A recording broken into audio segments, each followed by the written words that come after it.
За сайн байцгаана уу? Би яг одоо штэ цайдам энержи гэдэг компани байранд ирсэн байхгүй. Яагаад ирсэн бэ гэвэл ерөн хүн төрөлхтөнд тав тухтай амьдрах, гэрэл гэгээтэй амьдрах хөгжихийн тулд бид нар маш их эрчим хүч хэрэгтэй тий. Манай Монгол улс ч гэсэн цаашдаа хөгжихийн тулд эрчим хүчийн нөөц зайлшгүй шаардлагатай. Өнөөдөр Монгол улсын хэмжээнд үйлдвэрлэж байгаа эрчим хүчийн нөөц нь 1100 мегаватт гинэ. Гэтэл бид нар дахиад үйлдвэрлэл хөгжүүлэхийн тулд өөрсдөө бүтээдэг болохын тулд үйлдвэрүүд баригдах шаардлагатай. Гэтэл энэ үйлдвэрүүд ажиллахын тулд хамгийн нэгдүгürt юу шаардлагатай гэвэл нөгөө эрчим хүч. Тэгэхээр энэ эрчим хүч маань яг одоогийн байгаа цахилгаан станцуудын нөөцөөр ажиллах ямар ч боломжгүй. Цаашдаа дахиад бид нар хөгжиж гэж бодох юм бол эрчим хүчний шинэ их усүр шаардлагатай байна. Тийм учраас энэ өштэй цайдам энержи гэдэг компани нь өөрсдөө ногоон буюу байгаль орчиндөө ямар ч халгүйгээр цахилгаан станц барих гэж байгаа гинэ. Яагаад ногоон гэдгийг яаж батлах юм те? Үнэхээр байгаль орчинд хал багтай юм уу, халгүй юм уу гэдгийг ерөөсөө өөрсдөр нь яриулах сонирхолтой учраас шууд аваад. За сайн байцгаана уу? Гинт орж ирсэн дуучлаарай. Гэхдээ урд нь бас анхааруулж ирсэн болохоор бас тодорхой хэмжээнд мэдээлэлтэй байсан болов гэж бодож байна. Бүр дэлхийн нийтээр нүүрсээсээ татгалзаад салхины эсвэл усан эсвэл нэг газрын гүний дулааныг ашиглаад цахилгаан станц бариул хамгийн ашигтай байгаль дэлдэг гэдэг ба шүү дээ. Гэтэл танайхан болохоор хүрэн нүүрсээ түлнэ гэдэг байгаа байхгүй юу? Тэгэхээр би нэг дэлхийн хэмжээнд явж байгаа энэ бодлого, энэ хандлагаас эсрэгээр нь явж байгаа хэрнээ яагаад ногоо юм бэ гэж харахад. Тэр би чи одоо өөрийгөө танилцуулдаг байждаг. Одоо ингээд орж ирэнгүүт ингээд сүр гэж ярьцсан. Одоо наа гасчлоо гэдэг. Одоо MG скейлингүүдийг одоо ингээд одоо төлөөлөгч тэгээд DeFi хэрэгцээ хийж байгаа. CDO гэх. Тийм энэ яг блокчейнтэй холбоотой тийм одоо лист байж байгаа. Тэгээд ерөнхийдөө өөрөө ч асуусан асуулт айгүй гоё асуулт байна. Гэхдээ ингээд хариулахаар хэдэрэг том юм болчих гээд байна л да. Тэгэхээр одоо би ч одоо өнөөдөр бас жоохон муутай яваад идэг. Оо яахаа уучлаарай яг үн. Гэхдээ би өөрчлөлт ихтэй жоохон мэдгдсэн мэт тий. Тийм. Тэгээд зүгээр яг би гэс одоо нэг энэ хавь ажлуудаа зохицуулчаад тэгээд энэ тийш явахаа одоо би одоо технологийнхоо CTO өвдөөгөө уулзж хагаад тэгээд нэг жижиг ажил амжуулах байхгүй. Тэр тийш хэдүүлээ явангаа хэдүүлээ машин дотор илүү дэлгэрэнгүй хэлцээ.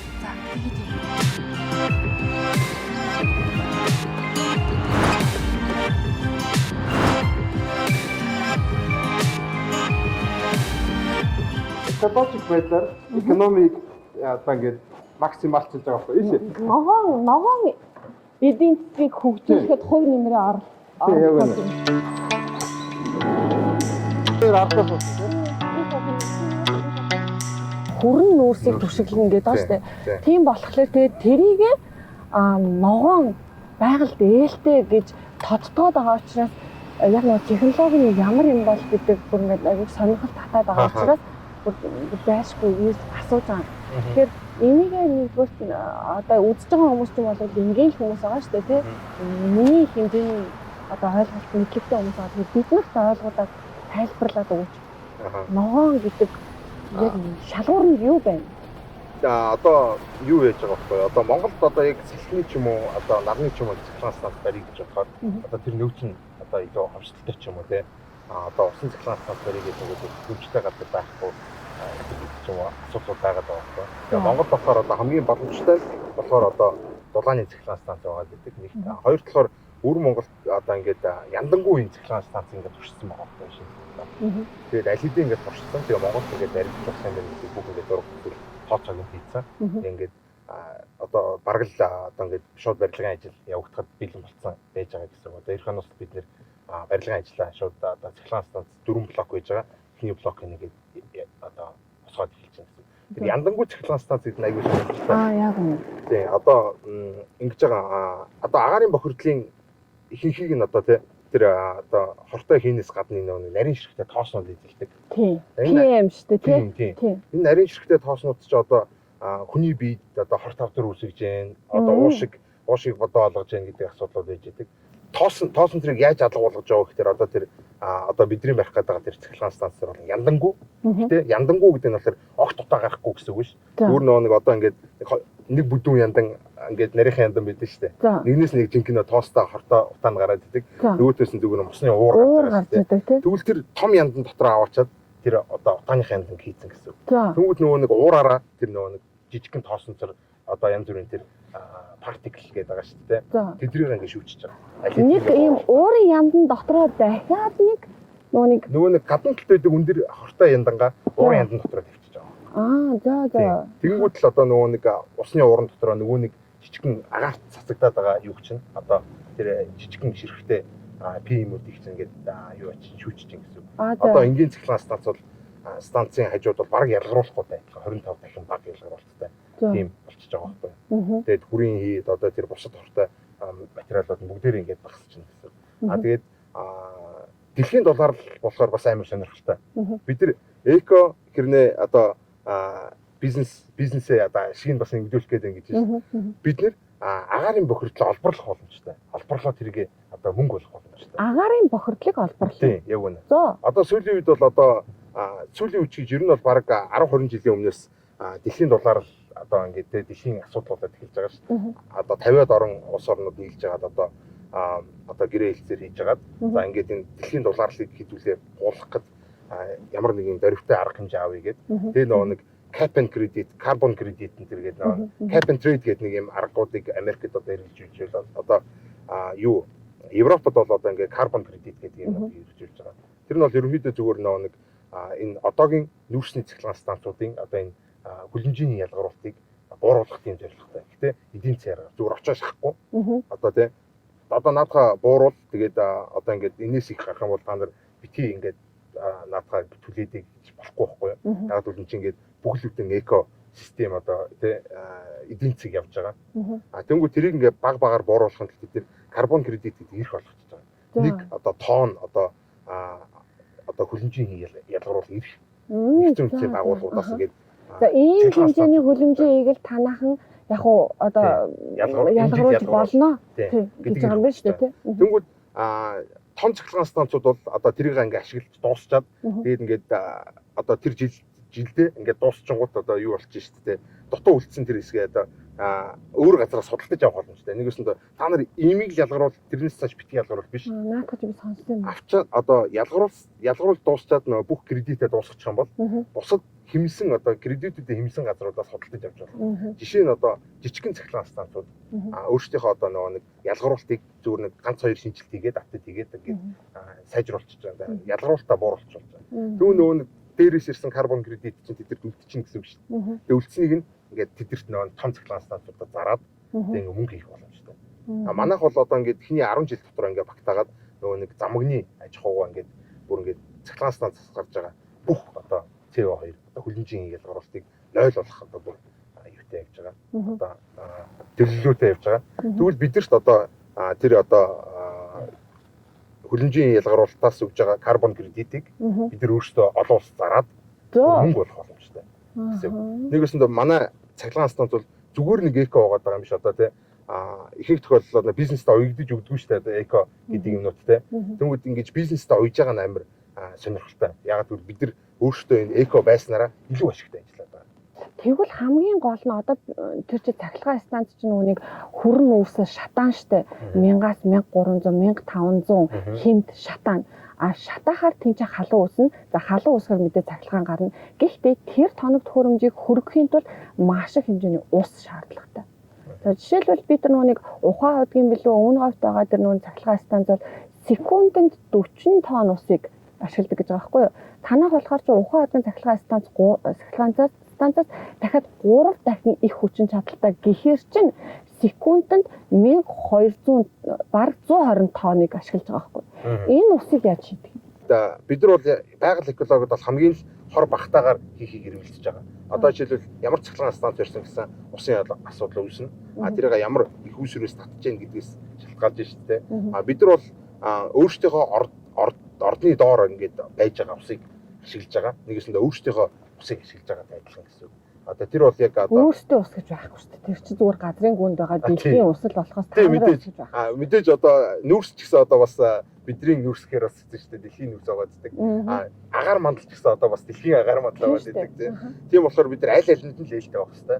Гэхдээ бид нар зүгээр ээлтэй байхын тулд бүтээн байгуулалт хийхгүй цахилгаан станц барихгүй гэд орхиж болохгүй байгаа даа байхгүй. Бид нар чинь гацчаад байна шүү дээ. Одоо нэг эрчим хүчний амсгалд ороод ингээд бүтээн байгуулалтч байхгүй, эдийн засгийн тэлэлтж байхгүй ингээд гаццсан. За нэг том барий гэлтэнгүүд ерөөсөө л ингээд эрчим хүчний асуудал болчихсон. Тэгэхээр одоо ерөөсөө энийг л анлок хийх гэдэг шүү дээ. Одоо зөвхөн одоо манай төслийн хөрөнгө оруулагчдаас гадна энэ Монгол улс чинь цоош нь одоо эрчим хүчний нөөцтэй одоо юутай болоод их үүсвэртэй болоод тэгээд одоо Монголд бол ингээд тулгарчаад байгаа нэг том асуудал чинь докторгүй цахилгааны хэрэглээ гэж хэлдэг. Докторгүй цахилгааны хэрэглээ гэдэг нь одоо өглөө ороо хоёрт бол монголчууд гинт ингээд амар өндөр цахилгааны хэрэглээ үүсгээд тэгээд одоогийн цахилгаан станцууд үйлдвэрлэж байгаа тогноос ихийг хэрэглээд байгаа. Энэ үед бид нар бол ингээд Оросоос худалдаж авч явах жишээтэй тийм. Гэтэл эсрэг тохиолдол болохоор одоо өдөр юм уу шөнийн одоо тэр цагуудад бол тэр хүмүүсийн цахилгааны хэрэглээ бүр нам унаад нөгөө нэг цахилгаан станцын ялгаруулж чад хамгийн доод хэмжээ гэж байгаа байхгүй. Тэр цахилгаан станц ч бас зогсож болохгүй нэг юм бид нар одоо машиныг нормалдах гэж ярьдаг шүү дээ. Нормалаар ажиллаж байхдаа л нэг тог ялгаруулж идэг. Тэр тогийн хүртэл бид нар ашиглаж хүрэхгүй тийм баг хэрэглээд орчиж байгаа шүү дээ. Тэгээд ягаад өнгөө нийлүүлээд байгаа тийм учраас. Тэгээд бүр ингээд Улаанбаатарчууд ингээ хэрэглэж чадахгүй байгаа илүүдэл тог бол өмнө нь бол газар руу алсдаг байсан байна. Зүгээр л ингээ хасчихдаг. Тин чинь нүүрстүүлээд байна шүү дээ. Тэр нүүрстүүлээд байна. Тэр цахилгаан станцыг бас ингээд нөгөө нэг хөргөөд байна, нөгөө нэг усаа ашиглаад байна, агаарыг бохирдуулаад байна. Тэгсээр нэ тэр тогаа газар руу алсгаж байгаа байхгүй. Зүгээр тэргээ зогсоохгүй юм байна. Тэгээд сүүлийн үед бол ингээд орслоо зүгээр ингээ өнгөө гаргадаг болсон байж байгаа. Тэгвэл энэ нэг юм цахилгааны юм хэрэггүй үргүү зардалч өөрөө бас байгаль экологид амар хортой гэж бид нар үзэж байгаа. Тэгвэл энийг бид нар яаж хийж чинь гэсэн чинь бас амар сонирхолтой. Байгаль экологийн дайсан гэдэг байгаа биткойн майнинг гэдэг яриад байгаа шүү дээ. Крипто майнинг амар л ингээл хэрэггүй тог зарцуулаад та нар ингээд байгаль экологи баахан гэдэг хүлэмжийн ялгаруулаад дэлхийн дулаар гай болоод байна гэд. Гэтэл тэр чинь энд нэг юм тог нүүрс түлэгдээд нэг тог илүү гарчаад байна. Энд болохоор одоо нөгөө нэг тогоо хайгаад ингээд явж идэг нөгөө нэг экологид муу гэдэг ингээд хараалуулаад байдаг. Үүний эрэхтэй тэр крипто майнинг төхөөрөмжүүд чинь бол юу гарахгүй шүү дээ. Одоо хөлөнжийн гарахгүй. Тэдрийг тогныхын их усүр ямар вэ гэдгийг л харах хэрэгтэй байхгүй. Энийг бол дэлхий одоо ойлгоод крипто майнеруудын одоо тэр тогны их усүр чинь одоо гарал үүсэл наанаас вэ. Ийм экогоор гарч ирсэн эсвэл нүүрстүүлж гарч ирсэн гэдгээр нь одоо тэр талыг ингэж илүү хардаг болсон. Тэнгүүд манай одоо юу ч юм болохоор цахилгаан станц ч юм болохоор тэр нэг юм өдөр ороо хоёр амар их болчоод ингээд ихэнх тохиолдолд ингээд нэг өдөр шөнийн цагт те ингээд шал хэрэггүй өргөө ингээд орсож байгаа тэр түлж байгаа нүүрс тэр агаарын бохирдол тэрийг нойлохын тулд бид нар доктортой юм хэрэглээ бий болох гэдэг тэр нөгөө нэг өөртөө үйлдвэрлэж байгаа тэр тогийг шууд крипто майнинг гэдээ оруулаад тодорхой үе. Тэгэхээр одоо цахилгаан станцын маань ашиглалт бол ингээд сайжрах байхгүй. Одоо өргүү зардал гаргахаа болчихно гэсэн. Өргүү одоо хүмүүсийн хамгийн сонирхож байгаа нь бол хөрөн үйлсний цахилгаан станц чинь маш их хэмжээний ус хэрэглэдэг учраас усыг дандаа газрын гүнээс аавна. Тэгэхээр газрын гүний усыг авчаар газрын гадарга дээр байгаа усын ширгэнэ л гэсэн ийм ойлголттой шүү дээ. Өмнөгийн цахилгаан станцууд гэсэн бүгдээрээ л тийм ганц cancelдж байгаа юм л хэвгүй. Тэгэхээр танах энэ дээрээ л ямар нэгэн шийдэл байгаа гэж энийг хэлж өгөөч. Одоо нүүрсний орд байна шүү дээ тий. Тэр доотлолт байгаа ус нь бол бүр ингээд дээрээс нь зүгээр нэг жоохон ингээд цоолохоор оргилж гарч ирээд идэг тийм ус байгаа гинэ. Тэгээ тэр нь бол яг нууртайгаа огт холбоогүй. Одоо тэр чинь бас нэг газрын даавар холбоотой байж иж доотлын юм ширгүүл дээдлийн юм ширвч юм уу юм бас болох байх шүү дээ. Тэгэхээр ерөөсөө нууранд бол огт хамааралгүй байна. Цахилгаан станцын тэр усны ашиглалтыг одоо Танан Ипекс гэдэг Монголын ус судалгааны тийм байгууллага ингээд дүгнэлтийг гаргаад судалгааг нь хийгээд бүх хөрөнгөлүүдийг хийгээд тэгээд дүгнэлт гаргасан. Тэр дүгнэлт бол энэ ус хангалттай байна. Нэг хоёр талаар энэ эргэн тойрныхоо байгаль экологи болон тэр мэдээж тэр нууртай нууранд одоо нөлөөлөхгүй үгүй юу гэдэг тэр дүгнэлтийг гаргасан. Тэгээд нөлөөлөхгүй мэн гэдэг одоо дүгнэлт хийгээд тэрийг бол бид нар юугаар эрүүл мэндийн байгаль экологийн одоо яамаар одоо яамнаас зөвшөөрөл тэр одоо байгаль орчны яам тийм уучлаарай.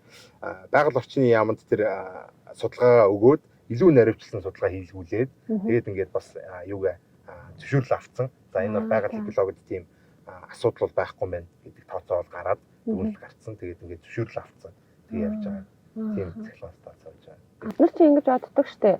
Мод болвол O2 буюу хүн төрөлхтнийг одоо амьсгалуулж байгаа хүчил төрөгчийг үйлдвэрлэгч гэж ойлгоод байдаг. Гэтэл мод болвол хүчил төрөлхчийг одоо агаарыг цэвэршүүлэгч.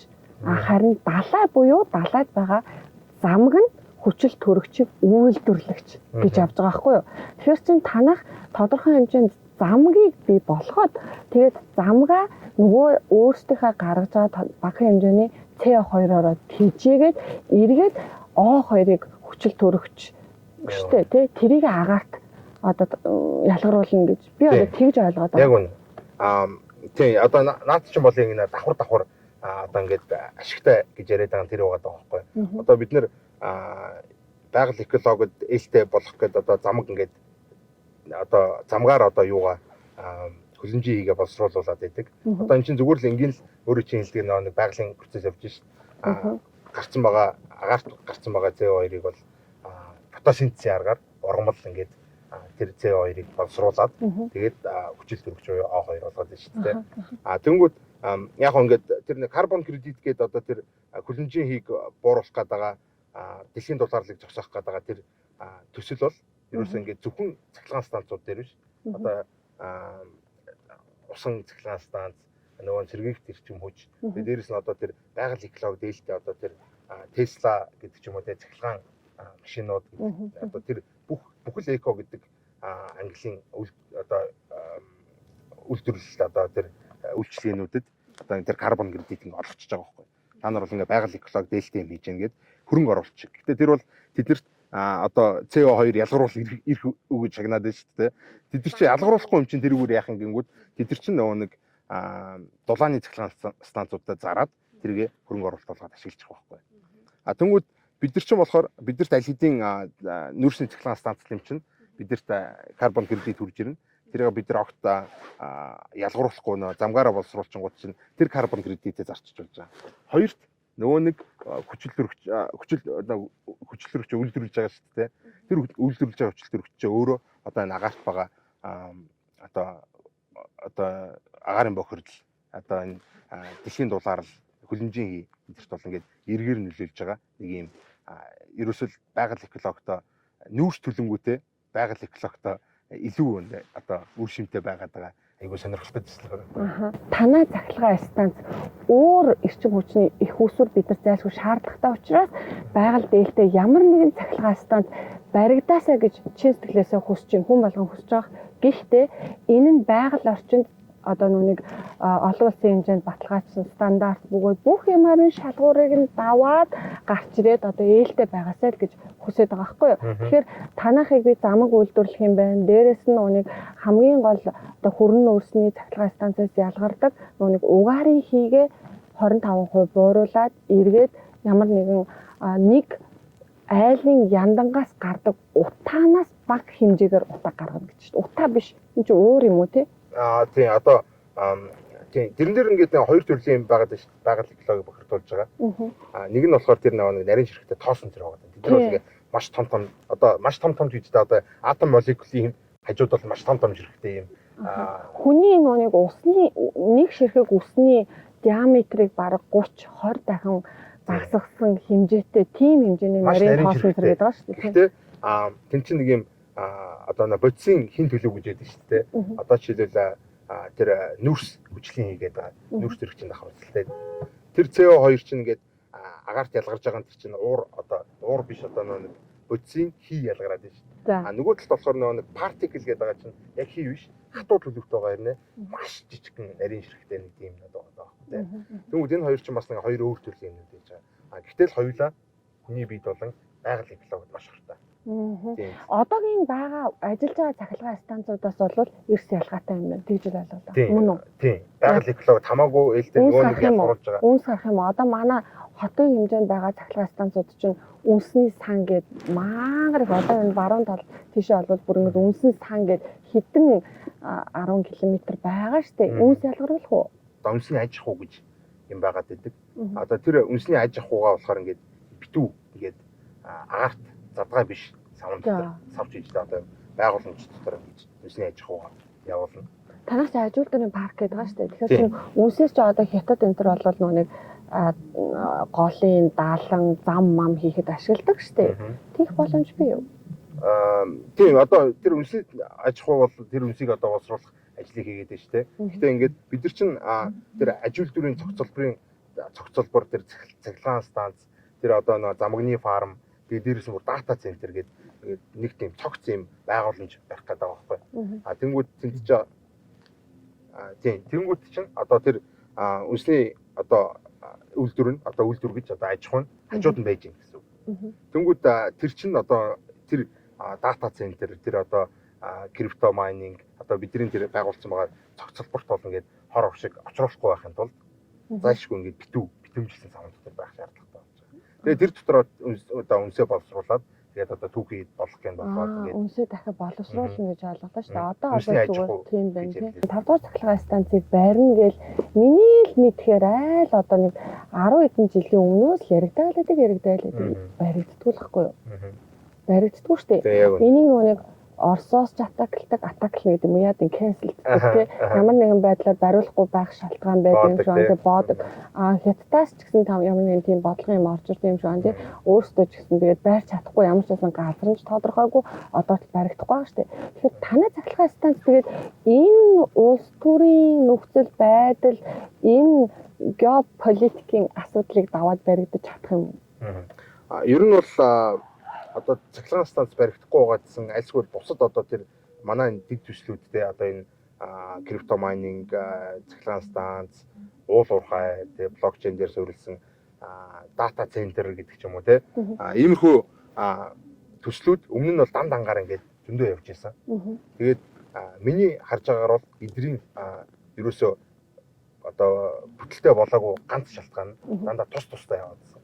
Нэгсэн одоо ингээд цахилгаан станц барья гэдэг өнгөт чинь тэр цахилгаан станцыг чинь дагаж гарч ирэх маш олон байгаль экологийн болон санхүү эдийн засгийн юм асуудлууд цуг ингээд үүсчихэж байгаа. Тэгвэл тэр асуудлыг цогцоор нь шийдвэрлэхгүй бол одоо нөгөө нэг цахилгаан чи яаж нийлүүлэх юм, яаж ашиглах юм, хэнд ашиглуулах юм, хөрөнгө оруулагчтай яаж өгөөж нэмэгдүүлэх юм гэдэг чинь маш олон асуудлууд гараад ирэнгүүт тэр цахилгаан станцыг чинь хажуу талдаа одоо шууд цахилгаан станцыг нь өөрийг нь нүүрстэй тий нүүрснийх нь орцтой олборлолттой боловсруулалттай тэгээд түлээд одоо тэр тогоо гарангуудаа эргүүлээд тэрийг аж үйлдвэрлэлтэй ашиглаж байгаа. Энэ бүх одоо тэр эко энэ системийг бол тэр чигт нь цогцоор нь босгож иж энэ амжилттай болгочихлоо байхгүй. Ягаад гэвэл энэ бол зүгээр юм жижигхэн төсөл биш. Энэ бол мега төсөл. Одоо том хэмжээний бүтээн байгуулалт байхын тулд одоо тэр эрчим хүчний хүртэлтэй ингээд шийдэх шаардлагатай болдог гэдэг юм. Энэ мэтчлэн ингээд бүх энэ төслүүд нь цогцоороо байж иж энэ чинь одоо эдийн засгийн үр гүйцэд болох гэдэг шүү дээ. Үгүй тохиолдол нөгөө нэг цахилгаан станцын барьсан байж байгаа. Нөгөөт нь ашиглах газар олдохгүй. Альсгүй нөгөө нэг байгаль экологид хортой байгаад идэг маш олон зүйл одоо нөхцөлөд нөгөө нэг Монгол улсын тогны дээшээ доошоо олж байгаа докторгүй хэрэглээ гэдэг юм чинь бүгдээр ингэ асуудал болж байгаа. Энэ асуудлыг бүгдийг нэг үрчлэн шийдэхэд бол цогцоор нь шийдэх хэрэгтэй. Нэг улс төрийн талаас нь энэ чинь айгүй олон жил барин барихгүй гэд одоо хүртэл 5 дугаар цахилгаан барьж чадаагүй байгаа юм чинь хамгаалттай байх шаардлагатай болоод байна шүү дээ. Ямар нэгэн хүч байж бид нар өөрсдөө цахилгаан станц үйлдвэрлээд тэгээд Оросоос цахилгаан авахгүй байх боломжтой болоод байгаа байхгүй. Энд ямар нэгэн хүч байх хэрэгтэй, улс төрийн хүч байх хэрэгтэй тийм эр зориг байх хэрэгтэй болчиход байгаа байхгүй. Тэр ийм юм байна. Хамгийн том одоо бидний одоо олон улстай хэлээ ойлгож байгаа зарчим бол эдийн засаг шүү дээ. Одоо улс төр гэхээс илүүтэй тийм эдийн засаг бол бидний олон улстай хэл ойлгогдож байгаа одоо тоглоомын дүрэн бол эдийн засаг байгаа байхгүй. Тэр эдийн засгаас л болоод одоо энэ улс төрийн боомжлтууд орж ирээд байна шүү дээ. Тэгэхээр ерөөсөө энийг эдийн засгаар ингээд цогцоор нь шийдчихээр аль хэдийн Монгол улсыг одоо гадны хөрөнгө оруулагч ингээд сонирхоод хэлсэн. Одоо манай төсөл хэд одоо Intel-т хэдэн 10 жил ажилласан тий. Тэгээд хэдэн 10 сая долларын цалингаа орхиод тэгээ Монголын одоо манай энэ төсөлд ингээд оролцох гэдэг ингээд ажилласаа гараад ирээд ирсэн байж байгаа ч тий.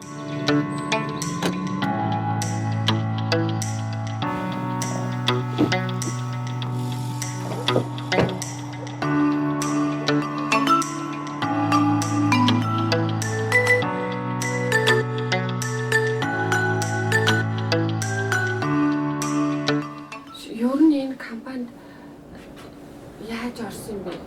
Одоо залуучууд бид нар ч нэг улсын хорноо хөгжүүлмээр нь шүү дээ тий. Тэгэл дандаа эдийн засаг ашиг гэж хармааргүй л шүү дээ. Тэгэхээр чи өөрөө чинь гол зорилго ч юм уу эсвэл энэ компанид орсон гол шалтгаан гэвэл мэдээж одоо залуу хүн чинь тий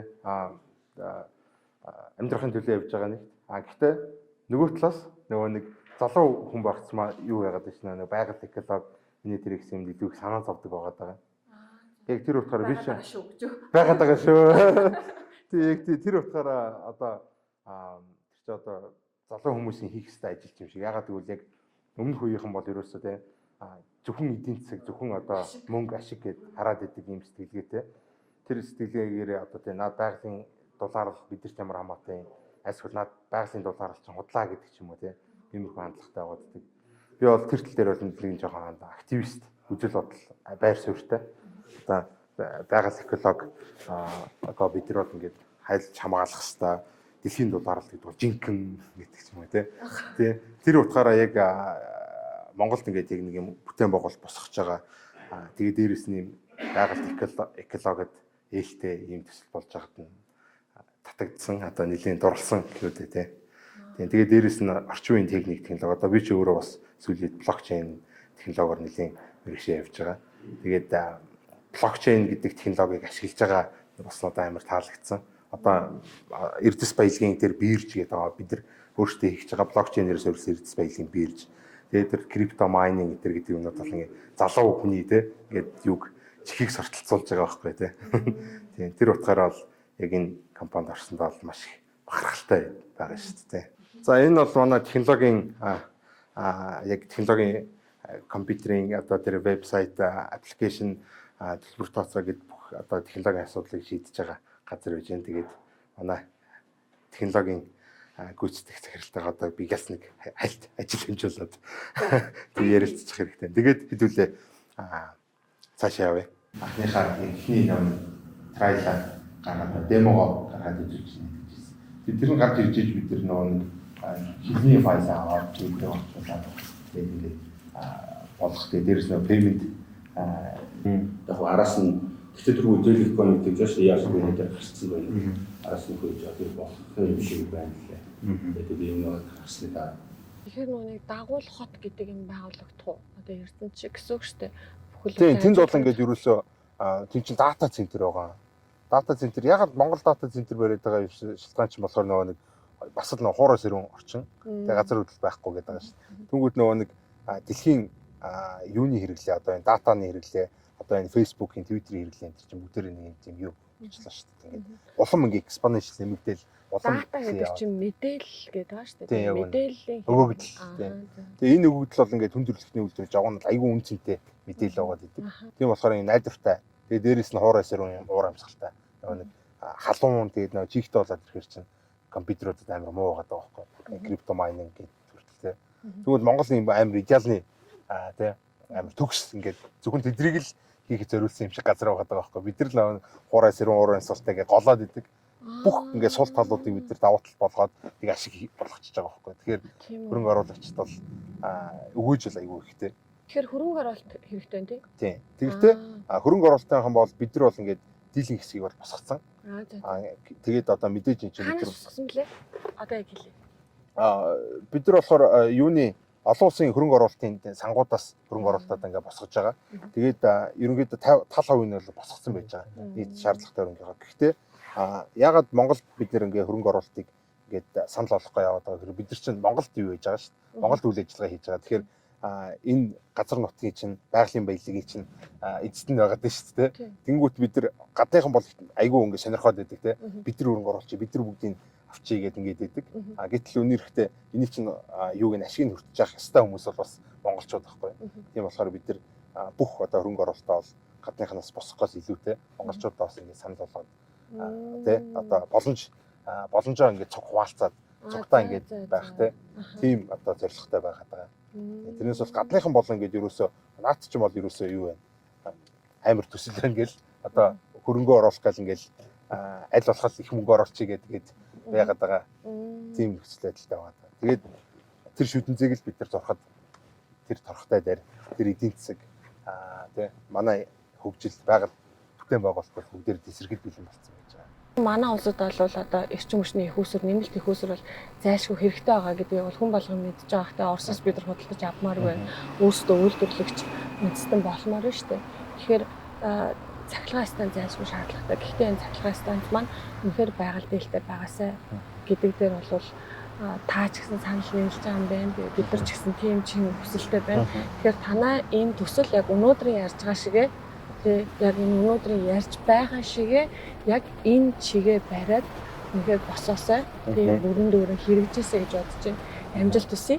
Тэгээд нээлтэнд бол би очиж чадахгүй. Одоо ингээд замдаа буугаад үлдчихээ. Та бүхэн ажилд амжилт хүсье. За баярлалаа.